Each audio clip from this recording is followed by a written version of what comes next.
Hello दोस्तों, कैसे हैं आप सब। आई होप आप सब बढ़िया होंगे। तो दोस्तों आज है आपका 20 जून और दोस्तों 20 जून एसएससी एमटीएस का आपका फर्स्ट शिफ्ट का एग्जाम समाप्त हो चुका है दोस्तों।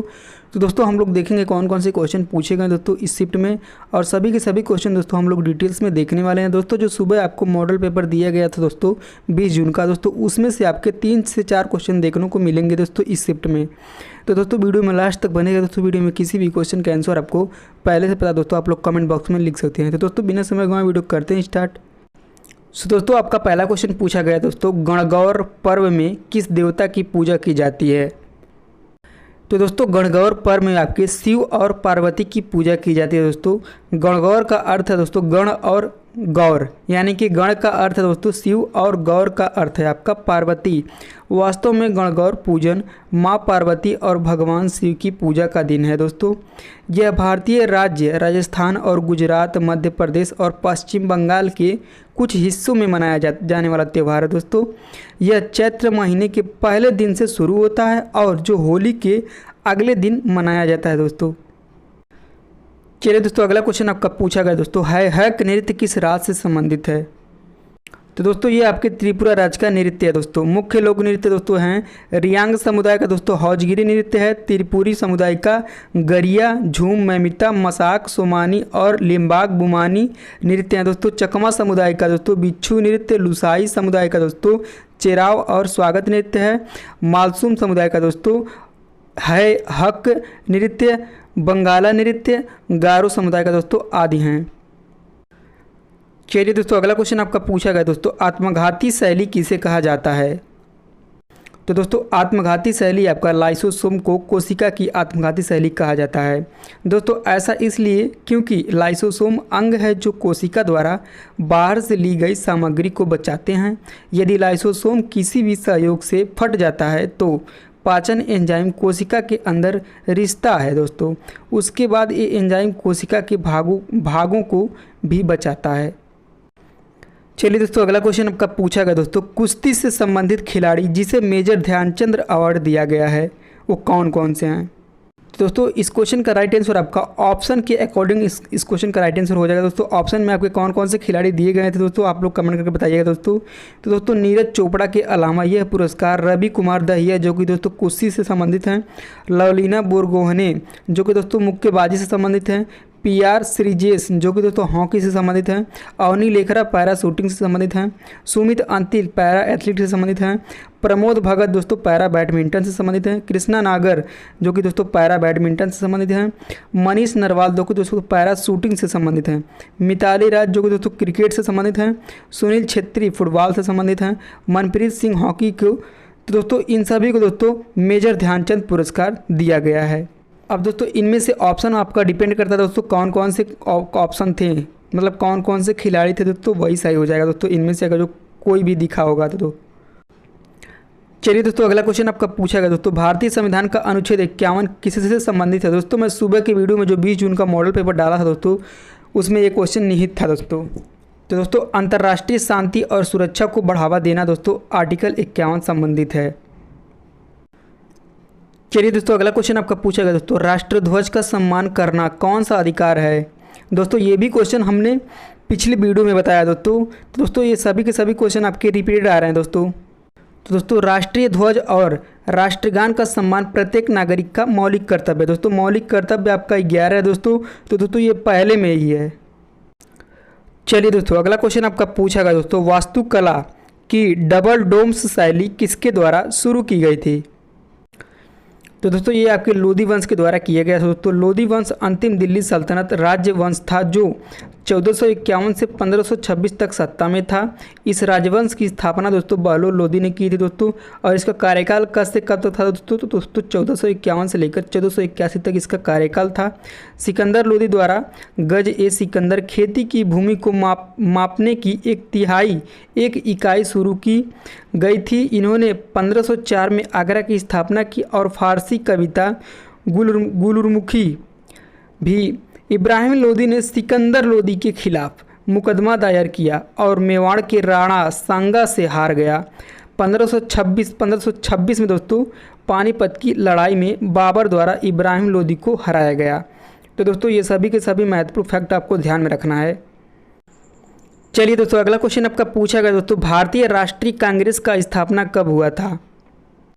तो दोस्तों 28 दिसंबर 1885 में दोस्तों भारतीय राष्ट्रीय कांग्रेस की स्थापना हुई थी। कांग्रेस के पहले सत्र में सभी भारतीय प्रांतों के 72 प्रतिनिधियों ने भाग लिया, जिनमें से 54 हिंदू थे, 2 मुस्लिम और दोस्तों बाकी जैन और पारसी सदस्य थे। भारतीय राष्ट्रीय कांग्रेस प्रथम अधिवेशन के अध्यक्ष व्योमेश चंद्र बनर्जी थे। दोस्तों ये भी आपको ध्यान में रखना है। चलिए दोस्तों, अगला क्वेश्चन आपका है, फ्लाइंग सिख किसे कहा जाता है? दोस्तों ये काफ़ी इजी क्वेश्चन था। तो दोस्तों मिल्खा सिंह को कहा जाता था दोस्तों फ्लाइंग सिख। चलिए अगला क्वेश्चन आपका पूछा गया दोस्तों, अफगानिस्तान की राजधानी क्या है? तो दोस्तों अफगानिस्तान की राजधानी काबुल है और दोस्तों अफगानिस्तान की मुद्रा आपका अफगानी है। अफगानिस्तान दक्षिण एशिया में एक भूमि अप्रैल 2007 में अफगानिस्तान सार्क का 8वां सदस्य बना। पाकिस्तान पूर्व में है दोस्तों अफगानिस्तान, भारत और उत्तर पूर्व में चीन है दोस्तों, उत्तर में तजाकिस्तान है, कजाकिस्तान और तुर्कमेनिस्तान और ईरान दोस्तों पश्चिम में है। चलिए दोस्तों अगला क्वेश्चन आपका पूछा गया दोस्तों, HSRA, ये दोस्तों यस है फिर उसके बाद आर है, की स्थापना किस वर्ष हुआ था दोस्तों? तो दोस्तों हिंदुस्तान सोशलिस्ट रिपब्लिकन एसोसिएशन यानी कि HSRA की स्थापना दोस्तों 1928 में दिल्ली के फिरोज शाह कोटला मैदान में चंद्रशेखर आज़ाद, भगत सिंह, सुखदेव थापर और दोस्तों जतिन दास और अजय घोष ने किया था। चलिए अगला क्वेश्चन आपका दोस्तों, भारत कितने देशों के साथ सीमा साझा करता है? दोस्तों 20 जून के सुबह वाले मॉडल पेपर में दोस्तों आप लोग जाकर देख लीजिए दोस्तों, ये क्वेश्चन मैंने रखा हुआ है उसमें। तो दोस्तों भारत की स्थलीय सीमा 7 देशों से मिलती है। इनमें अफगानिस्तान, पाकिस्तान, भूटान, नेपाल, चीन, म्यांमार, बांग्लादेश शामिल है दोस्तों। और दोस्तों यहाँ ये भी ध्यान में रखिएगा दोस्तों, इनमें से दोस्तों अब पूछ लिया जाता है दोस्तों कि भारत से सबसे ज़्यादा सीमा कौन सा देश साझा करता है? तो दोस्तों वो बांग्लादेश करता है दोस्तों 4096 किलोमीटर, और दोस्तों सबसे कम तो दोस्तों वो अफगानिस्तान 106 किलोमीटर। दोस्तों मैंने सुबह वाले वीडियो में दोस्तों सभी डिटेल्स में बताया दोस्तों कौन कौन से कितना कितना किलोमीटर सीमा साझा करता है भारत से। चलिए दोस्तों अगला क्वेश्चन आपका पूछा गया दोस्तों, चेतन भगत की कौन सी पुस्तक हैं? तो दोस्तों चेतन भगत की कुछ पुस्तकें हैं दोस्तों जो कि दोस्तों निम्नलिखित है दोस्तों, आप लोग देख लीजिएगा दोस्तों, सन के साथ हम लोग लिख दिए हैं दोस्तों। तो दोस्तों 5 पॉइंट समवन 2004 में दोस्तों, 1 night at call centre, 3 mistakes of my life, 2 states revolution, half girlfriend, making India awesome, 1 Indian girl, Indian positive, सब दोस्तों सभी की सभी इन्हीं की पुस्तकें हैं दोस्तों। तो दोस्तों आपके ऑप्शन में कौन सा था दोस्तों, आप लोग कमेंट करके बताइए दोस्तों।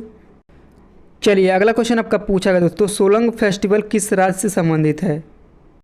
तो दोस्तों सोलंग अरुणाचल प्रदेश की आदि जनजाति का सबसे लोकप्रिय त्यौहार है जो हर वर्ष सितंबर महीने की शुरुआत में मनाया जाता है। चलिए दोस्तों अगला क्वेश्चन आपका पूछा गया दोस्तों, द इनविजिबल मैन पुस्तक के लेखक कौन है? तो दोस्तों अदृश्य मानव राल्फ एलिसन का एक उपन्यास है दोस्तों। तो दोस्तों यही आपके लेखक है दोस्तों, ये अफ्रीकी अमेरिकी व्यक्ति जिसका रंग उसे अदृश्य करता है कि विषय में यह है 1952 में रैंडम हाउस द्वारा प्रकाशित किया गया था। चलिए दोस्तों अगला क्वेश्चन आपका है, कागजी करेंसी नोटों और सिक्कों से बनी मानक मुद्रा कहलाती है? तो दोस्तों कागजी करेंसी नोटों और सिक्कों से युक्त मानक मुद्रा को फिएट मनी कहा जाता है दोस्तों। इस पैसे को लेने से कोई मना नहीं कर सकता है। चलिए दोस्तों अगला क्वेश्चन आपका है, जगजीत सिंह क्या गाते थे? तो दोस्तों जगजीत सिंह संगीतकार, गज़ल गायक, संगीत निर्देशक थे। चलिए दोस्तों अगला क्वेश्चन आपका है, किस विटामिन की कमी से रतौंधी होती है? तो दोस्तों विटामिन ए की कमी से रतौंधी होती है दोस्तों। विटामिन डी की कमी से रिकेट्स होता है। विटामिन ए की कमी से दोस्तों स्कर्वी रोग होता है। विटामिन के की कमी से दोस्तों हड्डियों का स्वास्थ्य खराब होता है। अगला क्वेश्चन आपका पूछा गया दोस्तों, मिश्रित फसल क्या है? तो दोस्तों भूमि के एक ही टुकड़े पर एक साथ 2 या 2 से अधिक फैसले नहीं दोस्तों, ये फसलें हैं, फैसले लिखा गया है, फसलें उगाना मिश्रित फसल कहलाता है। यह जोखिम को कम करता है और फसलों में से एक विफल होने पर कुछ सुरक्षा प्रदान करता है। उदाहरण के लिए दोस्तों चना के साथ गेहूं बोया जाता है तब। चलिए अगला क्वेश्चन आपका पूछा गया दोस्तों, नैनार के भक्त थे? तो दोस्तों नयनार शिव के भक्त थे, अलवर विष्णु के भक्त थे। दक्षिण भारत में 13वीं शताब्दी के अंत तक वैष्णव आंदोलन का एक मजबूत आंदोलन था। प्रभंसदास उन गीतों का संग्रह था जिन्हें अलवर ने गाया था। आर्यकास जैन धर्म की दिगंबरा शाखा में महिला शिक्षु थीं। चलिए अगला क्वेश्चन आपका पूछा गया दोस्तों, अशोक ने अशोक स्तंभ क्यों बनाया? अशोक के बौद्ध धर्म पर जोर देते हैं और अपने पूरे राज्य में धर्म का प्रसार करने की इच्छा का समर्थन करते हैं। चलिए दोस्तों अगला क्वेश्चन आपका पूछा गया दोस्तों, पोषण अभियान किस मंत्रालय ने शुरू किया? तो दोस्तों राष्ट्रीय पोषण अभियान या राष्ट्रीय पोषण मिशन को सरकार के महिला एवं बाल विकास मंत्रालय के तहत प्रसारित किया जाता है। चलिए दोस्तों अगला क्वेश्चन आपका पूछा गया दोस्तों, निम्नलिखित में से किसे भूकंप के उद्गम बिंदु के रूप में जाना जाता है? तो दोस्तों भूकंपीय केंद्र बिंदु है क्रस्ट के अंदर का वह बिंदु जहां दाब उत्सर्जित होता है। केंद्र या भूकंप केंद्र कहलाता है। पृथ्वी की सतह पर फोकस के ऊपर स्थित बिंदु को ऊपरी केंद्र कहा जाता है। भूकंपीय ऊर्जा भूकंपीय तरंगों निकलती है। चलिए दोस्तों अगला क्वेश्चन आपका पूछा गया दोस्तों, किस राज्य में उगादी एक महत्वपूर्ण उत्सव के रूप में मनाया जाता है?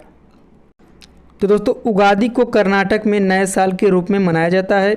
आंध्र प्रदेश में दोस्तों कौन सा मनाया जाता है दोस्तों? तो आंध्र प्रदेश में मनाए जाने वाले अन्य प्रसिद्ध त्यौहार संक्रांति और रोटी महोत्सव हैं दोस्तों। तो दोस्तों बच्चों द्वारा हमें इतने ही क्वेश्चन मिले हैं जो कि दोस्तों 100% रियल हैं। तो दोस्तों अगर जो हमारा वीडियो आपको थोड़ा सा भी पसंद आया हो तो दोस्तों वीडियो को लाइक कर दीजिएगा। चैनल पर दोस्तों पहली बार विजिट किया सब्सक्राइब करना ना भूलिएगा दोस्तों, क्योंकि मैं इसी तरह के डेली आपको वीडियो इसी चैनल के माध्यम से डेली प्रोवाइड करता रहूँगा। तो दोस्तों मिलते हैं ना नेक्स्ट वीडियो में, तब तक के लिए जय हिंद जय भारत।